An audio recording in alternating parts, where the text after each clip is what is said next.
ஓம் ஸ்ரீராம ராம ராமேதி ரமே ராமே மனோரமே சகசிரநாம தத்துல்யம் ஸ்ரீராம நாம வராணனே. உலகம் யாவையும் தாமுழா வாக்கலும் நிலைபெறுத்தலும் நீக்கலும் நீங்களா அழகிலா விளையாட்டுடையார் அவர் தலைவர் அன்னவர் சரண் நாங்களே. எத்திர எத்திர ரகுநாத கீர்த்தனம் தத்திர தத்திர கிருத்தமாஸ்தகாஞ்சலிம் வாஷ்பவாரி பரிபூர்ணலோச்சனம் மாருதிம் நமது ராட்சசாந்தகம். அஞ்சிலே ஒன்று பெற்றான் அஞ்சிலே ஒன்றைத் தாவி அஞ்சிலே ஒன்று ஆறாக ஆரியர்க்காக ஏகி அஞ்சிலே ஒன்று பெற்ற அணங்கைக் கண்டு அயலாரூரில் அஞ்சிலே ஒன்றை வைத்தான் அவன் எம்மை அழித்துக் காப்பான். இன்றைக்கி நம்ம கம்பராமாயணத்தில் பாலகாண்டத்தில் நகரப்படலத்தில் 65வது பாட்டு பார்க்க போகிறோம். மன்னவர் கழலோடு மாறு கொள்வன பொன்னணி தேரொலி புறவித்தாரொலி இந்நகையவர் சிலம்பு ஏங்க ஏங்குவ கண்ணியர் குடைத்துறை கமல அன்னமே. இதுதான் பாட்டு. பதம் பிரித்து பொருள் பார்க்கலாம். மன்னவர் கழலோடு அரசர்களின் வீரக்கழல்களின் ஒலியுடன், நான் ஏற்கனவே சொல்லியிருப்பேன், அதாவது அந்த காலத்தில் வீரத்தின் அங்கீகாரமாக ஒரு காலில் அணியக்கூடிய ஒரு அணிகலன் தான் இந்த கழல். அதனால் அரசர்கள் அணியக்கூடிய இந்த வீரக்கழல்களின் ஒலியுடன் மாறுகொள்வன மாறு கொண்டு ஒலிப்பவை. அது என்னென்ன? பொன்னணி தேரொலி, பொன்னால் அலங்கரிக்கப்பட்ட தேர்களின் ஒலியும். நம்ம மனுநீதி சோழன் பற்றி வரக்கூடிய சரித்திரம், அதாவது சேக்கிழாரோட பெரிய புராணத்தில்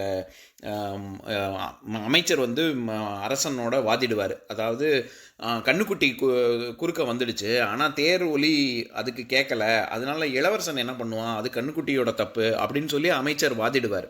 அதனால் பொதுவாகவே தேரில் சுற்றி மணிகள்லாம் கட்டப்பட்டிருக்கும். அதனுடைய ஒலியும் புறவித்தார் ஒலி. புறவின்னா குதிரைன்னு ஏற்கனவே சொல்லியிருக்கேன். தார் அப்படின்னா மாலை, பூ, பூங்கொத்து, கிங்கிணி, சங்கிலி, கொடிப்படை, சேனை, அப்புறம் கயிறு, பிடர்மயிர், இந்த மாதிரி நிறைய அர்த்தம் இருக்குது. அதில் இந்த இடத்துல சேனையை குறிக்கும். ஏன்னா குதிரை புறவித்தார் அப்படின்னு வருது இல்லை, அதனால் குதிரை படைகளின் ஒலியுமே ஆகும். குதிரை படையோட ஒலியும் கேட்குது அந்த அயோத்தி நகரில். இந்நகையவர் சிலம்பு ஏங்க, நகைத்தல்னா சிரித்தல்னு அர்த்தம். இந்நகையவர் அப்படின்னா இனிய சிரிப்பு உடைய மகளிரின் சிலம்புகள் ஒலிக்கும்படியாக. இந்த இடத்துல ஏங்குதல் அப்படிங்கிறதுக்கு பல அர்த்தம் இருக்குது. ஒலித்தல், அழுதல், இறங்குதல், திகைத்தல், மனம் வாடுதல், அஞ்சுதல், இந்த மாதிரி நிறைய அர்த்தம் இருக்குது. அந்த இடத்துல ஏங்குவ அப்படின்னு வருது. அதாவது இந்நகையவர் சிலம்பு ஏங்க அப்படின்னு வர்ற இடத்துல ஏங்குதல்ங்கிறது ஒலித்தல்ங்கிற அர்த்தத்துலையும், ஏங்குவ கண்ணியர் குடைத்துறை கமல அன்னமேன்னு வர்ற இடத்துல ஏங்குவங்கிறது ரொம்ப ஏக்கத்தோட, ரொம்ப மனம் வாடுது அப்படின்ற அர்த்தத்துலையும் வருது. அதனால் இந்நகையவர் சிலம்பு ஏங்கன்னா இனிய சிரிப்பு உடைய மகளிரின் சிலம்புகள் ஒலிக்கும் பொழுது கண்ணியர் குடைத்துறை, நீராடும் நீர்த்துறையில் வாழும். இந்த இடத்துல குடைத்தல், நம்ம ஏற்கனவே நான் கம்பராமாயண பாட்டு 58வது பாட்டு நம்ம பார்க்கும்போது சொல்லியிருக்கேன். அந்த பாட்டை படிக்கிறேன் கேளுங்க. சூட்டுடை துணை தூர்நிற வாரணம் தாழ்த்துணை குடைய தலைசால் மணி மேட்டு இமைப்பன மின்மினியாம் என கூட்டின் உய்க்கும் குறியின் குழாமரோ அப்படிங்கிற பாட்டில் குடைதல் அப்படிங்கிறதுக்கு அதாவது கிண்டுதல், ரொம்ப குடைச்சலாக இருக்குதுன்னு சொல்கிறோம்ல, துளைத்தல், துருவுதல், உட்புகுதல் அப்படிங்கிற அர்த்தம்லாம் இருக்கிறதுனால நீரினுள் புகுந்து குளிப்பதனால் தலையை முங்கி குளிக்கிறதுக்கு நீராடுதல் அதுக்கு அப்படின்ற அர்த்தமும் இருக்குது அப்படின்னு சொல்லியிருப்பேன். அதே அர்த்தத்தில் தான் இங்கேயும் வருது.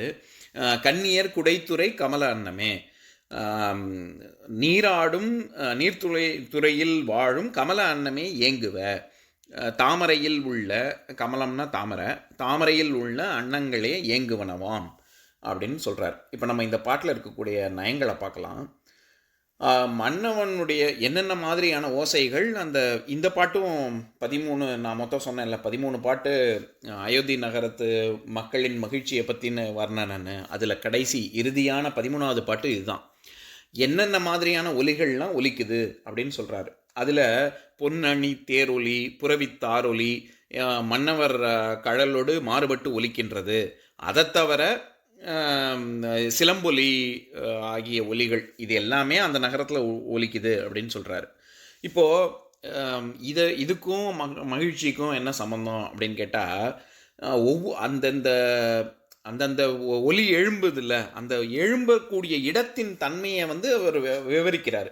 என்னன்னா, மன்னவர் கழலோடு மாறுகொள்வன அப்படின்னா வீரத்தில் சிறந்தவர்கள் அதனால தான் வீரக்கழல் அணிஞ்சிருக்காங்க, அதனுடைய ஒலி எழும்புது அப்படின்னு நம்ம புரிஞ்சுக்கலாம். அதே மாதிரி தேர் ஒலி அப்படின்னா, இப்போது நிறையா தேர்கள் அங்கே சென்று கொண்டே இருக்குது, அதன் காரணமாக ஒலி ஜாஸ்தியாக இருக்குது. அதனால நான் ஏற்கனவே சொன்ன மாதிரி வியாபாரம் நிறையா நடக்குது, அதை தவிர வீரர்கள் நிறையா நடமாட்டம் இருக்குது அப்படின்னா, அது ஏதோ எப்போ பாரு போர் நடந்து கொண்டு இருக்குது அப்படின்ற மாதிரி அர்த்தம் வராது. பாதுகாப்பான நகரம் அப்படிங்கிறத அர்த்தத்தில் தான் வரும். இப்போ நம்ம பொதுவாகவே நம்ம சொல்கிறோம்ல, நம்ம ஒரு இடத்துல இருக்கோம், போலீஸ் சைரன், ஆம்புலன்ஸ் சைரன், இந்த சைரன் இதெல்லாமே கேட்டுக்கிட்டே இருக்குன்னா என்ன அர்த்தம்?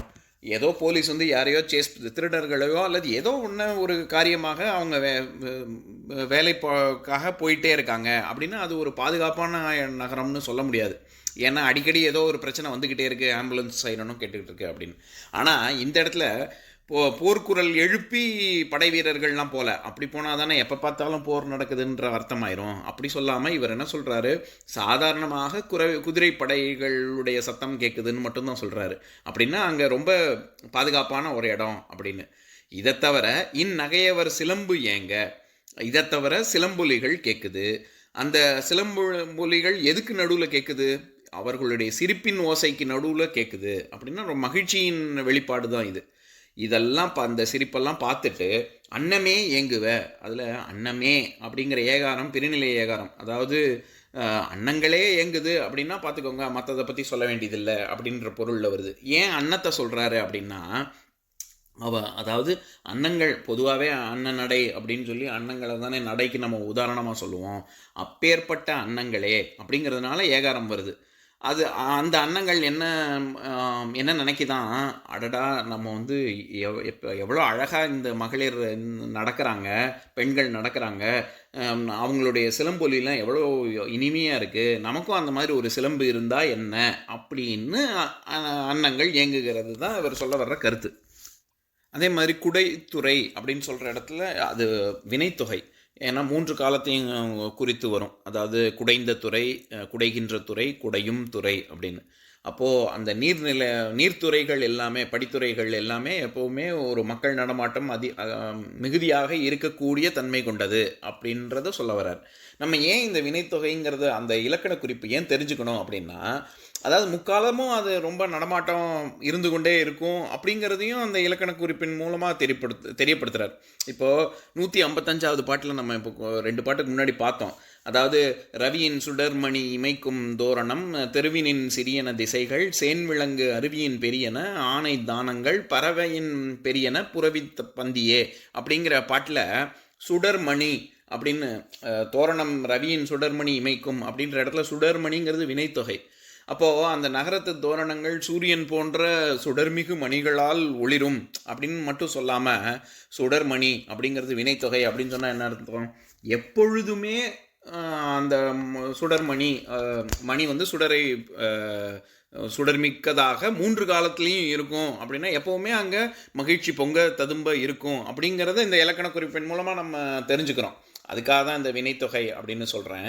இந்த பாட்டிலையும் அப்படி தான். குடைத்துறை அப்படின்னா எப்போவுமே மக்கள் நடமாட்டம் இருந்து கொண்டே இருக்கும், பெண்களின் சிரிப்பொலி கேட்டுக்கொண்டே இருக்கும், சிலம்பொலி கேட்டுக்கொண்டே இருக்கும். அதை பார்த்து அன்னம் எப்பொழுதுமே ஏக்கத்திலேயே இருக்குங்கிறத நம்ம புரிஞ்சுக்கணும். அதுக்காக தான் அந்த வினைத்தொகைன்றதை சொல்கிறேன். இப்போ நான் பாட்டை இன்னொரு தடவை படிக்கிறேன், கேளுங்க. மன்னவர் கழலொடு மாறு கொள்வன, பொன்னணி தேரொலி புறவித்தாரொலி, நகையவர் சிலம்பு ஏங்க, ஏங்குவ கண்ணியர் குடைத்துறை கமல அன்னமே. இன்னொரு நாள் இன்னொரு பாட்டு பார்க்கலாம். ஓம் சாந்தாகாரம் புஜகசயனம் பத்மநாபம் சுரேஷம் விஸ்வாதாரம் ககனசத்ருசம் மேகவர்ணம் சுபாங்கம் லக்ஷ்மீகாந்தம் கமலநயனம் யோகி ஹிருத்யானகம்யம் வந்தே விஷ்ணும் பவபயஹரம் சர்வலோகைகநாதம். உம்பரோடு இம்பர்காரும் உலகம் ஓர் ஏழும் ஏழும் எம்பெருமான் என்று ஏத்தி இறைஞ்சி நின்று ஏவல் செய்ய தம்பியரோனும் தானும் தருமமும் தரணி காத்தான் அம்பரத்து அனந்தர் நீங்கி அயோத்தியில் வந்த வள்ளல். ஓம் பூர்ணமதః பூர்ணமிதம் பூர்ணாத் பூர்ணமுதஸ்யதே பூர்ணஸ்ய பூர்ணமாதாய பூர்ணமேவாவசிஷ்யதே. ஓம் சாந்தி சாந்தி சாந்திஹி. ஓம் சர்வேஷாம் ஸ்வஸ்திர்பவது, சர்வேஷாம் சாந்திர்பவது, சர்வேஷாம் பூர்ணம் பவது, சர்வேஷாம் மங்களம் பவது. ஓம் சாந்தி ஷாந்தி ஷாந்தி. ஓம் சர்வே பவந்து சுகினः, சர்வே சந்து நிராமயாः, சர்வே பத்ராணி பஷ்யந்து, மா கஷ்சித் துக்கபாக் பவேத். ஓம் சாந்தி ஷாந்தி ஷாந்தி.